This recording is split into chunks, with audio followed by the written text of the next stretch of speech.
Fala moçada, espero que esteja tudo bem com vocês. Na aula de hoje, pessoal, nós vamos começar aí, nós vamos dar início à segunda parte dessa apostila, tá, pessoal? Na primeira parte, nós trabalhamos o continente americano, certo? Trabalhamos ali América Central, Guianas, América Andina, Platina, geopolítica da América Latina. Agora nós vamos partir para o continente africano, pessoal. O continente africano nós também iremos estudar em 4 aulas devido aí à sua grande carga de conteúdos, ok? Nessa presente aula, pessoal, caracterização e aspectos naturais, geografia física. Eu não gosto de geografia física, professor. Tem que saber, cara. Tem que entender um pouquinho como é que funciona essa dinâmica natural para entender como essa dinâmica natural pode influenciar na dinâmica social e econômica do local, ok? Vamos lá, pessoal. Quando nós falamos em caracterização, nós estamos falando de um continente, no caso o africano, um continente muito grande. Eu sei que no primeiro momento vem na nossa cabeça a questão da pobreza, doenças, dificuldades, tá? Só que lembrando que nessa aula nós vamos nos ater às características físicas, pessoal. Então, ó, caracterizando fisicamente. Primeira coisa, continente grande, tá? Mais de 30 milhões de quilômetros quadrados. Só para vocês terem uma ideia, o Brasil tem 8,5, né? 8 milhões e meio. Então, o continente africano tem mais de 30 milhões de quilômetros quadrados, é grande, é extenso, sim, tá? Do Cabo Bom, onde vocês estão vendo lá no norte da África, pessoal, até o Cabo da Boa Esperança, em torno de 8 mil quilômetros de extensão. Do Cabo Verde, aí do seu lado esquerdo, que seria o oeste, até o Cabo Guarda, que fica ali no chifre da África, do lado direito, né, no leste, nós temos aí mais de 7.500 quilômetros, pessoal. Então, sim, é um continente extenso, é o maior continente localizado no que nós chamamos aí de área intertropical, né, pessoal? Nós vemos aí que a maior parte do continente africano está nessa zona intertropical. O que significa isso? Do Trópico de Câncer até o Trópico de Capricórnio. O que significa isso? Quente, tá? Já vamos falar sobre isso daí, ok? Enquanto pontos geopolíticos de destaque, pessoal, lembrando que quando nós estudamos Europa, eu mostrei para vocês também alguns pontos ali muito estratégicos quanto à geopolítica, o continente africano também apresenta alguns, né, pessoal? Um deles é aqui, ó, o Estreito de Gibraltar. Por quê? Vocês vão perceber que o Estreito de Gibraltar, pessoal, já comentamos sobre ele também na aula sobre a Europa, tá? É ele que vai funcionar aí como um divisor entre o Mar Mediterrâneo e o Oceano Atlântico, fato, mas também de passagem entre a África e o continente europeu. Certo? Então é de uma estratégia fantástica isso daí, né, pessoal? Olha lá, ó. Olha em loco como é que funciona isso, ó. O primeiro plano aqui, onde vocês estão vendo essa pedra pontiaguda aí, essa rochona, esse bloco rochoso, é a Europa. Lá do outro lado, ali no horizonte, ó, já é o continente africano. Então você tem aí coisa de 30, 40 quilômetros no máximo aí de mar aberto, né? Funcionando como um estreito, realmente, né, entre um continente e outro, tá? E um outro ponto geopolítico aí muito a ser considerado, pessoal, é o chamado Canal de Suez, tá? O Canal de Suez, pessoal, foi uma obra humana, né? Foi uma obra humana ali, ó, para poder passar algumas embarcações ali do Mar Vermelho até o Mar Mediterrâneo. Diga-se de passagem, pessoal, que o Canal de Suez ele foi projetado principalmente para a chamada Rota do Petróleo, né? Lembrando ali que o petróleo, a maior parte dele é encontrado, como se diz, é explorado ali da região do Oriente Médio, né, naquela península arábica que vocês estão vendo logo do lado direito ali do continente africano, certo? Então esses dois pontos realmente são pontos monstros quando nós falamos em estratégia aí, pessoal, geoestratégia no continente africano, ok? Vamos agora sim aos aspectos físicos, pessoal. Vamos começar com esse mapa, igualzinho que vocês têm na apostila aí, tá? De relevo e hidrografia. De bater o olho aí, pessoal, a gente percebe o quê? Que o relevo africano, ele é rebaixado, tá? Ele tem altitudes modestas, altitudes médias ali, ó, uma média ali de 400, 500, 600 metros de altitude, sendo que as altitudes mais elevadas, ó, chegam aí a 1.000 metros e poucos locais, poucos pontos vão conseguir atravessar ali algumas altitudes maiores, tá? Na geografia nós dizemos que esses terrenos são muito antigos, né? São terrenos muito desgastados, porque são formados lá da época do pré-cambriano, 2 bilhões, mais de 2 bilhões de anos atrás, e sofreram um intenso processo de desgaste ao longo desses 2 bilhões de anos, certo? Então por isso que tem pouca elevação. São áreas de planaltos, mas planaltos muito desgastados, assim como a maior parte aqui do território brasileiro, que também tem a mesma formação, data da mesma época e sofreu exatamente os mesmos processos de desgaste, certo, pessoal? Então nós teremos aí no continente africano um predomínio de planaltos desgastados, rebaixados e com altitudes ali médias ali de 500 a 1.000 metros no máximo, ok? Só que é um continente, pessoal, marcado por tectonismo, fato, tá? Nós temos atividade tectônica, movimentação de placa, pessoal, no continente africano, tá? Em épocas geológicas passadas, nós tivemos a separação do continente africano para com a Península Arábica. Dá uma olhadinha no mapa ali, ó, no canto superior direito, está escrito Ásia, não tá? Aquela penínsulazinha logo abaixo ali de onde está escrito Ásia, estão vendo? Que fica ali separado da África pelo Mar Vermelho. Então, tudo aquilo ali um dia foi junto, pessoal, com o continente africano. Então, nós tivemos aí uma separação, certo? E óbvio, pessoal, que se você bate o olho no mapa como esse e você vê que tem montanhas, tem dobramentos modernos, isso significa que tem atividade tectônica, tá? E a atividade tectônica no território africano não está só concentrada, desculpa, nessa porção próxima ao Mar Vermelho, mas também no extremo norte e no extremo sul. Como que nós vemos isso, pessoal? Tanto no extremo norte como no extremo sul, nós temos cadeias montanhosas, dobramentos modernos, que são originadas ali de movimentos orogenéticos. Lembram disso? Aqueles movimentos de dobramentos que ocorrem aí em bordinhas de placas tectônicas, lembram? Lá em cima, ó, ao norte, nós temos a cadeia do Atlas, pessoal. Enquanto que lá no extremo sul nós temos a cadeia de Drakensberg, né? Drakensberg lá na África do Sul, pegando boa parte ali de um país chamado África do Sul, certo? Pois bem, galera, uma coisa que chama atenção também no continente africano ainda hoje, quanto ao tectonismo, é a presença de uma falha geológica conhecida aí como Rift Valley ou Vale do Rift. Exatamente aqui onde eu marquei para vocês na corzinha vermelha, certo? O que seria esse Vale do Rift, pessoal? É uma área de falhamento, como vocês podem observar nessa fotografia logo abaixo, tá?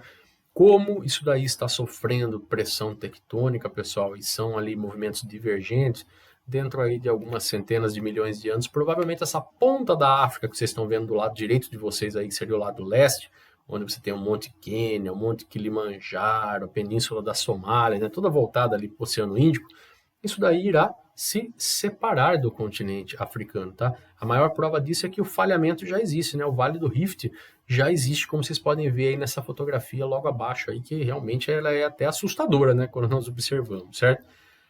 A atividade tectônica aí, pessoal, ela pode ser observada tanto pela presença do Vale do Rift, como também pela presença dos grandes picos do continente africano.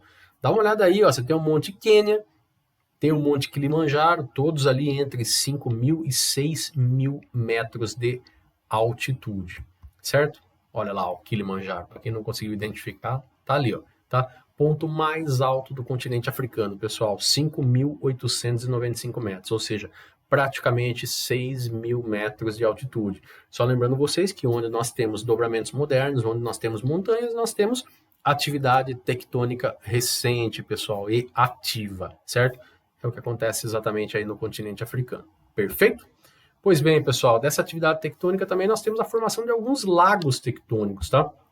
Como é o caso do Tanganica, como é o caso do Nyassa, e principalmente do Lago Vitória, que vocês conseguem observar muito bem ali, ó, bem no meio daquelas falhas, estão vendo as risquinhas vermelhas onde eu indiquei a falha? Bem no meio ali daquela imagem, ali, daquela figura geométrica que acabou se formando ali, com pouca simetria, diga-se de passagem, né? Você percebe que tem um lagão ali, né, pessoal? Olha ali, o Lago Vitória, certo? Pois bem, moçada, falando um pouquinho agora da hidrografia do continente africano, tá? Vocês vão perceber que boa parte dele não tem rios, né? Por quê? Porque é a parte do deserto do Saara. Vocês vão perceber que coincide com o deserto do Saara ali ao norte, perfeito? Só que onde nós temos chuva, nós temos sim hidrografia, tá? Eu vou destacar só alguns rios aqui do continente africano, pessoal, talvez pelas suas particularidades, e gostaria que vocês acompanhassem comigo. Não tem como deixar de falar do chamado Rio Nilo, pessoal, que eu acabei de dar o destaque para vocês agora. O Nilo é formado basicamente de dois rios, né, pessoal? O Nilo Branco e o Nilo Azul, né? O Nilo Branco é aquele que vocês estão vendo que é mais compridão, ó. É aquele rio maior, que ele vai desde ali perto do Lago Vitória, na região dos grandes lagos africanos, até desaguar no mar Mediterrâneo. Detalhe, pessoal, nesse caminho do Rio Nilo, lá praticamente desde o centro do continente africano, na região equatorial, só que bem elevada, né, na região ali do Monte Kilimanjaro, da Grande Cordilheira, até chegar no mar Mediterrâneo, ele chega a cruzar, nesse percurso, mais de 2.000 quilômetros de deserto. E ele só consegue atravessar por quê? Porque onde ele se forma, você tem aí presença tanto de chuva, né, quanto derretimento de neves aí dessas montanhas, dessa cordilheira, certo? Então o Nilo realmente ele tem toda aquela parte histórica dele que vocês já viram aí na aula de história e não é à toa, né, pessoal? Geograficamente ele é um herói, cara, ele é um guerreiro que cruza aí boa parte da porção desértica do continente africano, que seria ali o deserto do Saara, certo? Mais um rio aqui, pessoal, olha lá, o Rio Congo.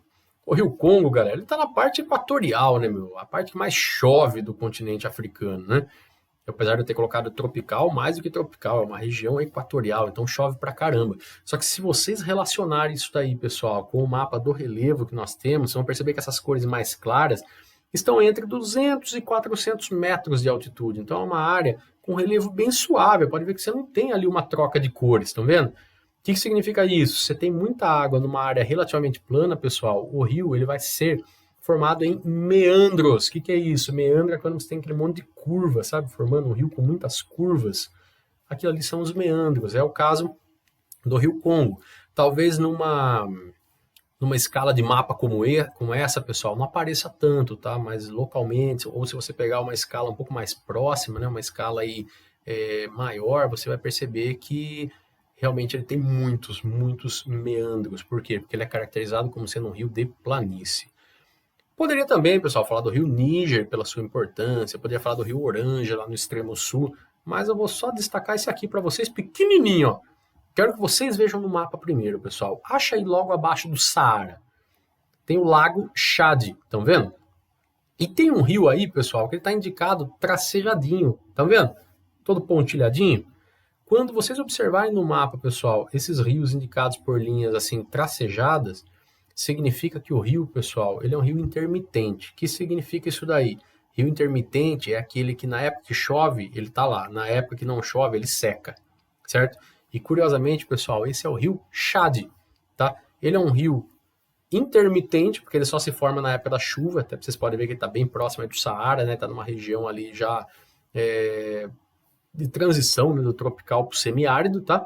E é uma bacia endorreica, pessoal. O que significa isso? Por isso que eu destaquei ele. Ele não deságua no oceano, ele deságua num lago fechado, que é o Lago Chad, que é uma área que você tem maior rebaixa, e o rio corre para essa área rebaixada.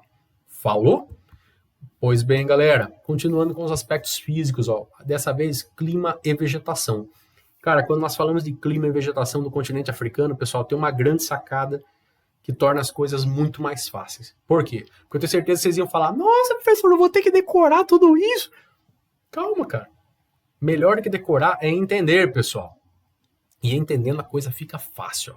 Quando nós falamos em continente africano, nós dizemos que ele é um continente espelhado. Ou seja, pessoal, ele tem ali como se fosse uma imagem refletida. Ó, imagina aqui a linha do Equador. O que vocês vão perceber, pessoal? As cores, elas vão se repetindo tanto ao norte quanto ao sul. Estão vendo, ó? Primeiro você tem o roxinho, depois o rosinho, depois o amarelinho, depois o laranjinha. E lá no extremo norte e no extremo sul, você tem o verdinho. Vocês estão percebendo isso aí? Ó? Dá uma olhada. Conseguem observar? Pois bem, pessoal. Olha lá, ó, junto aos trópicos, até para ficar um pouquinho mais fácil. Vocês vão perceber que essas cores vão se repetindo, tanto ao norte quanto ao sul. É como se fosse um movimento de espelho, né? Espelhado, refletido, certo?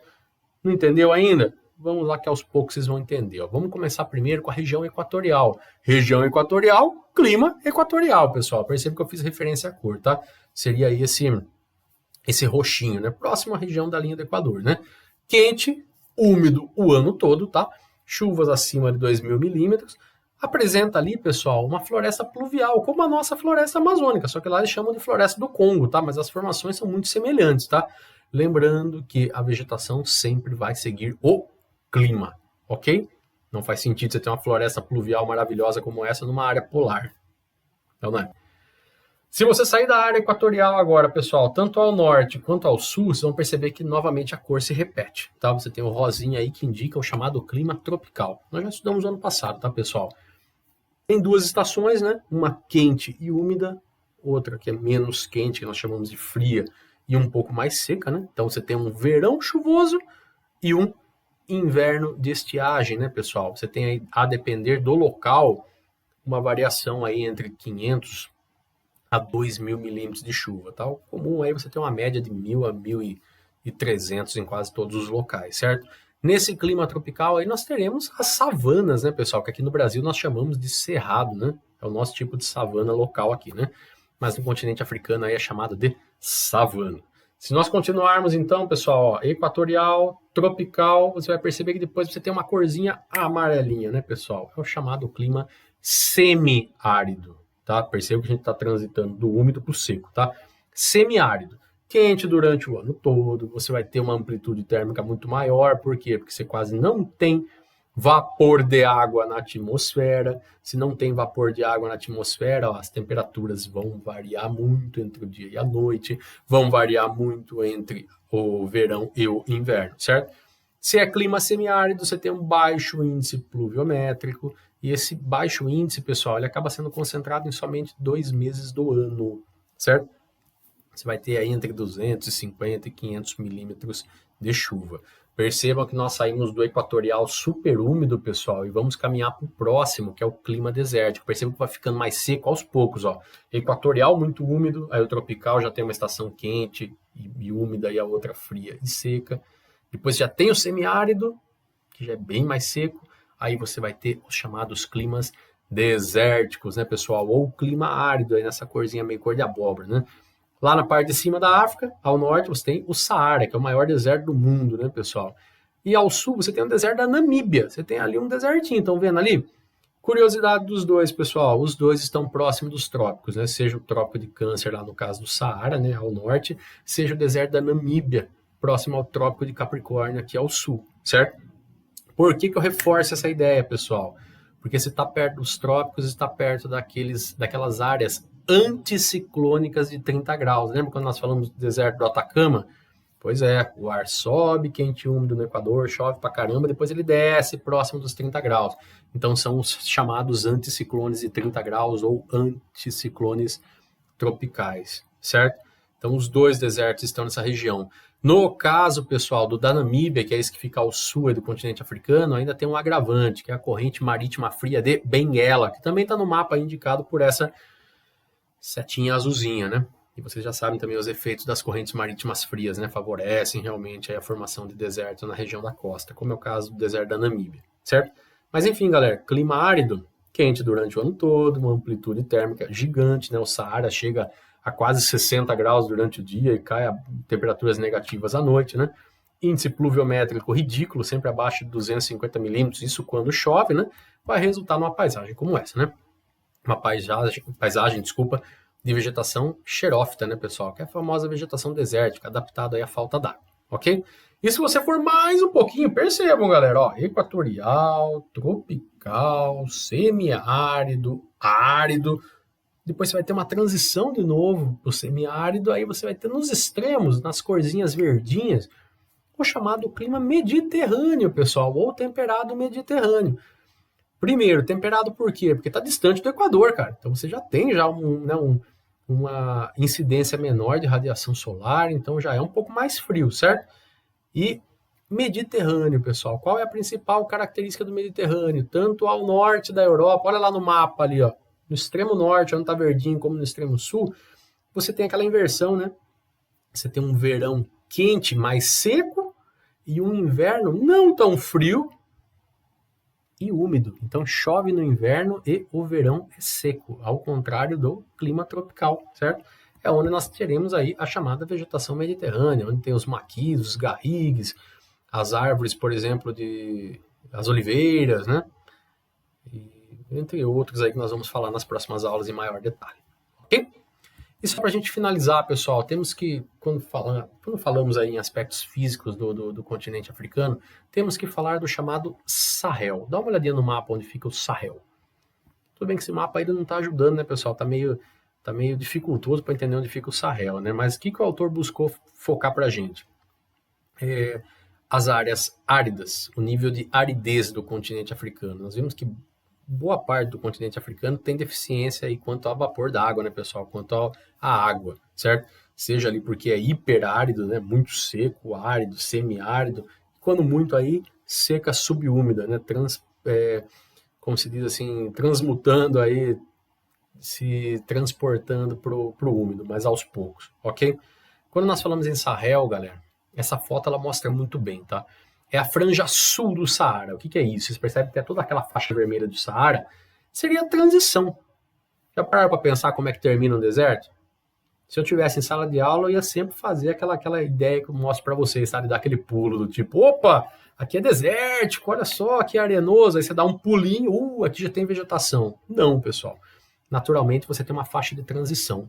O Sahel é uma faixa de transição do Saara, que é uma área desértica, para a savana, que é uma área já com vegetação, certo? Então você não vai sair do deserto, que é uma área seca, para a savana, que é uma área subúmida, num tapinha assim, pulando, dando um pulo, em questão de 1, 2, 5 metros. Não, é uma faixa de transição onde você ainda vai encontrar um solo mais arenoso, você vai encontrar vegetação bem esparsa, como vocês estão vendo aí, tá?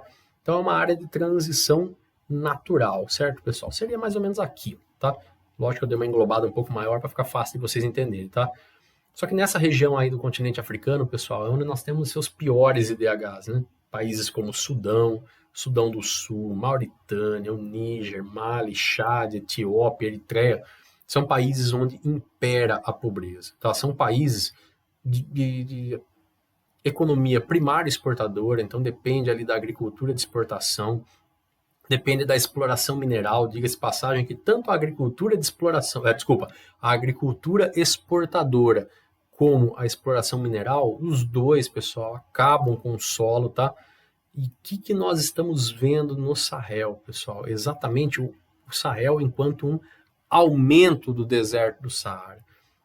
Hoje, o processo que vem predominando, pessoal, no Sahel, infelizmente, é o processo de desertificação. Como assim? Quando nós falamos em desertificação, pessoal, nós estamos falando ali de uma perda da capacidade biológica e, consequentemente, econômica dos solos. Então, imagina aí, ó, esse bloquinho de diagrama que eu coloquei para vocês. Você tem um local, por exemplo, tá, pessoal, com vegetação, coisa e tal, não seria ali o caso do sul do Saara, né? Que a foto é um pouquinho diferente, como vocês estão vendo, né? Aí imagine que você aplica técnicas rudimentares ali da agricultura, agricultura itinerante, você acaba com o solo, certo? Você acabando com a proteção do solo, que seria a vegetação, e também acabando com essa parte biológica do solo, com esse seu potencial biológico, a tendência é que ele sofra uma erosão, né, pessoal? Um desgaste ainda maior. Só que ele está do lado do deserto do Saara, ou seja, é uma região quente, é uma região que tem transporte de areia a todo momento. Com o tempo, isso vai levar o quê? Gradualmente a um aumento, pessoal, do deserto do Saara. Por quê? Porque o solo vai perder essa sua capacidade biológica, vai começar a muitas formas de vida não conseguir resistir. Essas poucas formas de vegetação que vocês estão vendo aí acabam não resistindo ali àquela alteração física do meio, certo? Some-se a isso o transporte de areia, né, pessoal? Nós temos também a erosão eólica aí, nós temos o transporte de areia também no Saara para essa direção. Você vai ter o quê? Paralelo, dois processos. O processo de desertificação, que é quando você vai perder totalmente a capacidade biológica e econômica desse solo, e o processo de desertização. Percebam, ó, desertificação, que seria o desgaste do solo, perda da capacidade biológica, perda da capacidade econômica, e a desertização. O que é isso? Literalmente, pessoal, um aumento da área desértica, um aumento do deserto do Saara. Então isso vem preocupando muito, tá? Como resolver isso daí, professor? Colocar mais vegetação, plantar árvores, cara. Isso vem sendo feito em algumas regiões do Sahel, tá? Sempre, pessoal, em qualquer local, a vegetação ela protege o solo da erosão, certo? E segundo ponto, evitar a agricultura, e se tiver agricultura, com técnicas corretas de manejo de solo, e não trabalhar com queimada, com cultura itinerante, com monocultura para acabar com os solos e assim por diante, ok? Ou seja, tem que cuidar do solo, para o solo manter a vegetação e a vegetação poder manter o clima local. Perfeito? Galera, próxima aula, aspectos humanos, aspectos sociais, econômicos, entre outros aí do continente africano. Falou? Abraço pra vocês, galera. Até a próxima!